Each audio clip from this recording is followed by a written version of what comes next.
اللهم صل على محمد وعلى آل محمد كما صليت على إبراهيم وعلى آل إبراهيم إنك حميد مجيد. اللهم بارك على محمد وعلى آل محمد كما باركت على إبراهيم وعلى آل إبراهيم إنك حميد مجيد. أعوذ بالله من الشيطان الرجيم. بسم الله الرحمن الرحيم. يا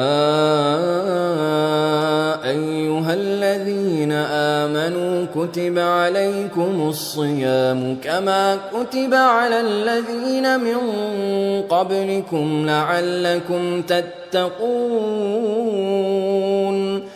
أياما معدودات فمن كان منكم مريضا أو على سفر فعدة من أيام أخر وعلى الذين يطيقونه فدية طعام مسكين فمن تطوع خيرا فهو خير له وأن تصوموا خير لكم إن كنتم تعلمون.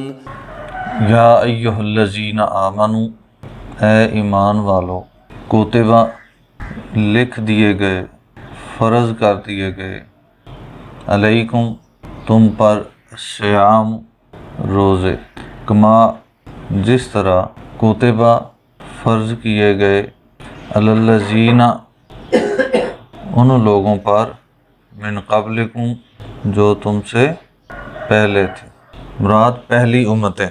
اس سے ثابت ہوتا ہے کہ روزے پہلی تمام امتوں پر فرض تھے. ان کی کیفیت اور گنتی کا معاملہ مختلف ہو سکتا ہے، لیکن روزے تھے فرض. لعلکم تتقون، تاکہ تم پرہیزگار بن جاؤ. روزہ رکھنے کا مقصد کیا ہے؟ پرہیزگاری، تاکہ اللہ کے ساتھ تعلق مضبوط ہو جائے. رسول اللہ صلی اللہ علیہ وسلم نے ارشاد فرمایا، یا معشر الشباب من استطاع منکم الباءۃ فلیتزوج فإن لم یستطع فلیصم. اے نوجوانوں کی جماعت، تم میں سے جو صاحب استطاعت ہے وہ شادی کرے، اور جس کے پاس استطاعت نہیں اس کو چاہیے کہ وہ روزے رکھے. اگلے الفاظ ہیں کہ کیونکہ روزے شہوت کو توڑتے ہیں. روزہ رکھنے سے انسان دو طرح سے شہوت سے جو ہے نا محفوظ رہتا ہے. ایک میڈیکلی کہ بھوک کی وجہ سے جسم کے اندر وہ جوش نہیں رہتا، اور دوسرا روزہ رکھنے کی وجہ سے انسان اس طرح کے خیالات سے بھی محفوظ رہتا ہے. تو یہ انسان کی پاکیزگی اور تقوی کا بہت بڑا ذریعہ ہے روزہ. ظاہر ہے جب روزہ رکھا ہوتا ہے تو پھر انسان بہت زیادہ ان چیزوں سے پرہیز اختیار کرتا ہے. تو یہ رسول اللہ صلی اللہ علیہ وسلم کا فرمان ہے. ایاماً معدودات، یہ گنتی کے دن ہیں. دیکھ لیں جب بھی رمضان آتا ہے تو 2-3 مہینے پہلے سے ایک فضا بنی ہوتی ہے، رمضان آ رہا ہے رمضان آ رہا ہے، اور دیکھتے ہی دیکھتے ختم ہو جاتا ہے، پتہ ہی نہیں چلتا. اور کچھ وہ لوگ بھی ہوتے ہیں جن کا رمضان گزر ہی نہیں رہا ہوتا. تو دعا کریں کہ اللہ تعالی ہمیں ان میں شامل کرے جن کی آنکھیں ترس جاتی ہیں رمضان دیکھنے کے لیے. بیمار بندے دی رات لمبی تندرست انسان ہوگا نا، ان کے واسطے کوئی مشکل نہیں ہے. نہیں، یہ تندرست اور بیمار کا مسئلہ نہیں ہے. یہاں پہ ایمان کی کمزوری اور ایمان کی طاقت کا مسئلہ ہے. مسئلہ ہے کہ رمضان کی جو فضا ہے جس میں ایک نیکی کا ماحول ہوتا ہے اور گناہ کے ماحول پہ سختی ہوتی ہے، اس کی بات ہے. جو شخص اللہ کے ساتھ تعلق رکھنے والا ہے اس کے لیے رمضان ایک بہار کا موسم ہوتا ہے کہ اس کو نیکیوں میں مزید اضافے کا موقع مل جاتا ہے. اور جو شیطانی ٹولہ ہوتا ہے ان کے لیے مشکل ہو جاتا ہے کہ رمضان میں ان کی جو خواہشات اور بدتمیزیاں ہیں ان کے لیے ماحول میسر نہیں رہتا، کچھ نہ کچھ سختی ہوتی ہے. وقت گزرنے کے ساتھ ساتھ لوگوں نے احترام چھوڑ دیا ہے.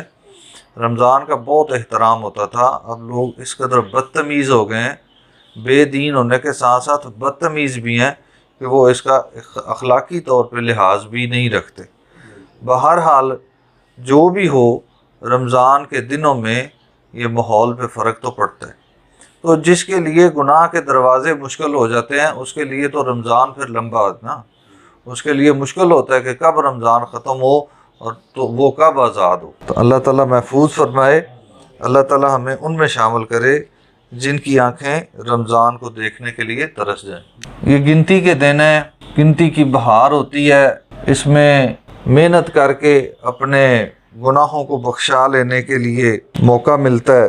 رسول اللہ صلی اللہ علیہ وسلم کی وہ حدیث بڑی معروف ہے، جب حضرت جبرائیل امین تشریف لائے، رسول اللہ صلی اللہ علیہ وسلم ممبر پر تشریف لا رہے تھے، ایک اس کے سٹیپ پر قدم رکھا، فرمایا آمین، دوسرے پر رکھا قدم تو فرمایا آمین، تیسرے سٹیپ پر قدم رکھا تو فرمایا آمین۔ صحابہ نے پوچھا یا رسول اللہ صلی اللہ علیہ وسلم یہ عمل اس سے پہلے آپ نے کبھی نہیں کیا، آمین کہا تو کس لیے کہا؟ تو آپ صلی اللہ علیہ وسلم نے بتایا کہ جبریل آئے تھے، انہوں نے 3 بد دعائیں دی، میں نے اس پہ آمین کہا۔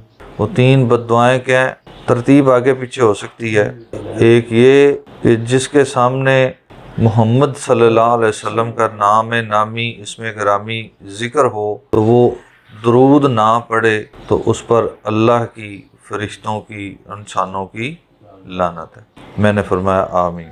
جبریل نے کہا کہ جس کی زندگی میں رمضان آئے اور وہ اس رمضان میں محنت کر کے اپنے گناہ نہ بخشوا لے، یعنی وہ رمضان کی قدر نہ کرے، رمضان کا حق ادا نہ کرے تو اس پر لعنت ہے۔ میں نے فرمایا آمین۔ اور تیسرا، جس کی زندگی میں بزرگ والدین دونوں یا ایک جو بھی مل جائے وہ ان کی خدمت کر کے اپنے گناہ نہ بخشوا لے تو اس پہ لعنت۔ تو رمضان کی قدر یہ ہمارا ایمان کا تقاضا ہے، اور پھر ہمارے لیے یہ ایک بڑا خوبصورت موقع ہوتا ہے کہ بحیثیت انسان ہم سے جو غلطیاں کوتاہیاں ہوئی ہوتی ہیں ان سے معافی کا ایک موقع ملتا ہے۔ فمن کان منکم مریضا، بس جو کوئی ہو، منکم تم میں سے، مریضا مریض، بیمار، او علی سفر یا سفر پر، فعدۃ بس گنتی ہے، من ایام اخر دوسرے دنوں میں، بعد کے دنوں میں۔ بیماری کی وجہ سے یا سفر کی وجہ سے اگر کسی کا روزہ رہ گیا ہے تو وہ اس کو رمضان کے بعد پورا کرے، گنتی پوری کرے۔ وعلی الذین، اور ان لوگوں پر، یطیقونہ جو استطاعت رکھتے ہوں، فدیۃ فدیہ ہے، طعام و مسکین ایک مسکین کا کھانا۔ یہ شریعت میں پہلے سہولت موجود تھی، بعد میں یہ سہولت ختم ہو گئی کہ اگر ایک شخص خود روزہ رکھنے کی بجائے کسی کو فدیہ دے دیتا ہے تو اس کی طرف سے روزے کی ادائیگی مکمل ہو جاتی تھی، لیکن اب یہ سہولت نہیں رہی۔ اور بیمار کے حوالے سے یہ بات واضح ہے کہ اگر تو اس کی بیماری عارضی ہے کہ جس سے فار ایگزامپل بخار ہے، اتنا شدید بخار ہے کہ وہ نہیں رکھ سکتا، یا کوئی ایکسیڈنٹل اس کو تکلیف میں ہے جس کے بارے میں اس کو اندازہ ہے کہ یہ تکلیف ختم ہو جائے گی 2 4 دن 10 دن، تو وہ تو اس کا بعد میں قضائی دے گا، بعد میں گنتی پوری کرے گا۔ لیکن اگر کوئی شخص اس طرح کی بیماری میں مبتلا ہے جس کا خاتمے کا امکان نہیں ہے، مثلا ایک بندہ شوگر کا اتنا شدید مریض ہے کہ وہ سارا دن روزہ نہیں رکھ سکتا اور اس کے لیے امکان نہیں ہے کہ وہ شوگر ختم ہونے والی ہے، یا اس کے علاوہ اور کئی مسائل ہوتے ہیں، معدے کا مسئلہ ہو سکتا ہے، جگر کا مسئلہ ہو سکتا ہے، بہرحال یہ ڈیپینڈ کرتا ہے اس بندے کے اوپر کہ وہ خود اس بات کا فیصلہ کرے گا کہ اس کی کیفیت کیا ہے۔ اگر بیماری اس نوعیت کی ہے کہ وہ دائمی ہے، اس سے چھٹکارے کا امکان نہیں ہے، تو اس شخص کے لیے بھی فدیہ طعام و مسکین والا کلیہ ہی اپلائی ہوگا کہ وہ اب خود روزہ نہیں رکھ سکتا اور اس کا وہ نہیں دے سکتا، دوسرا قضائی بھی نہیں دے سکتا، ظاہر ہے اس کی صحت کا امکان نہیں ہے، تو اب اس نے گنتی ہی پوری کفارہ ہی دینا ہے، تو وہ فدیہ تو طعام کرے گا۔ اس میں ایک غلطی ہمارے معاشرے میں ہوتی ہے کہ ہم کیا کرتے ہیں، کسی دوسرے شخص کو روزہ رکھانا شروع کر دیتے ہیں، اس کو یا اپنے گھر میں بلاتے ہیں کہ وہ سحری اور افطاری کر لے، یا اس کے گھر میں سحری اور افطاری پہنچا دیتے ہیں۔ یہ فدیہ نہیں ہے۔ فدیہ کا طریقہ یہی ہوتا ہے کہ جو آپ کے گھر میں کھانے کا ایک معروف عمل ہے، معروف رواج ہے،